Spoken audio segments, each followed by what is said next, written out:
Good morning. তো আজকে শনিবার আরেকটা নতুন ব্লগে আপনাদের অনেক অনেক স্বাগত। সকালবেলায় আমাদের বাগান থেকে বাবা আর মা আম তুলে এনেছে অনেক, এক ঝুড়ি আম।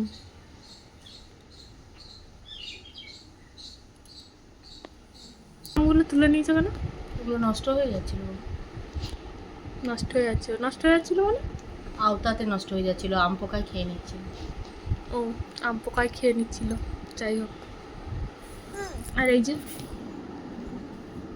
তার নিয়ে খেলা করতে লাগিয়ে দিয়েছে। আর আজকে আমরা যাব কলেজ, ওর বাবার সাথে যাব শনিবার দিনে, ওই জন্য ডেট নিলাম। ওর বাবার ছুটি থাকে শনি রবিবার দিনে, সেই জন্য কলেজ যাব। তো একটুক্ষণ পরে খাওয়া দাওয়া করে বেরোবো।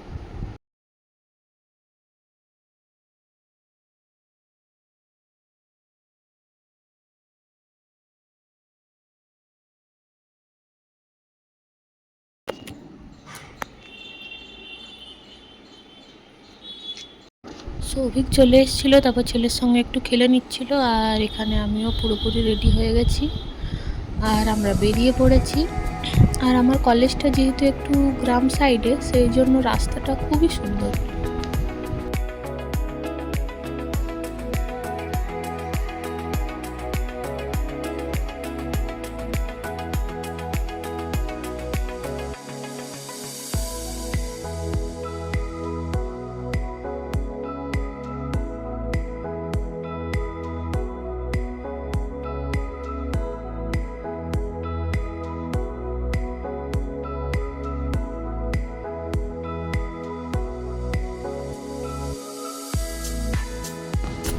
আমার সার্টিফিকেট নেওয়া হয়ে গেছে, তারপর আমরা বেরিয়ে পড়েছি বাড়ির উদ্দেশ্যে।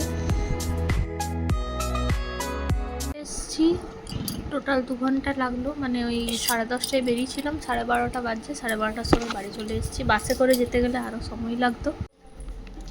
আমরা যাচ্ছি একটু ঘুরতে, আমরা বলতে বেটুকেও নিয়ে যাব। বেটুও রেডি হয়ে গেছে। রেডি হয়ে গেছো? ও, মুড়ি করে বাড়ি চলে এসেছি। এত খিদে পেয়েছিল, আগে মাকে বললাম আগে মুড়ি দাও, আর এই যার একদম জল খাচ্ছে। ওর জল তৃষ্ণা পেয়েছিল, জল খাচ্ছে। এখন বেরোচ্ছি একটু চক বাজার, কিছু জামা ফিটিংস করতে দেওয়া ছিল, এগুলো নেবো আর চলে আসবো।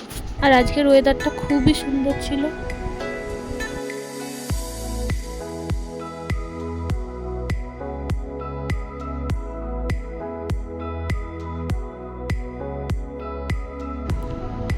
আমরা নিয়ে নিয়েছিলাম তারপরে একটা দই বড়া আর একটা কেক, তারপর বাড়ি ফিরে করে নিয়েছিলাম ডিনার। আর আজকের ব্লগটা ভালো লাগলে লাইক করবেন, সাবস্ক্রাইব করবেন। Good night.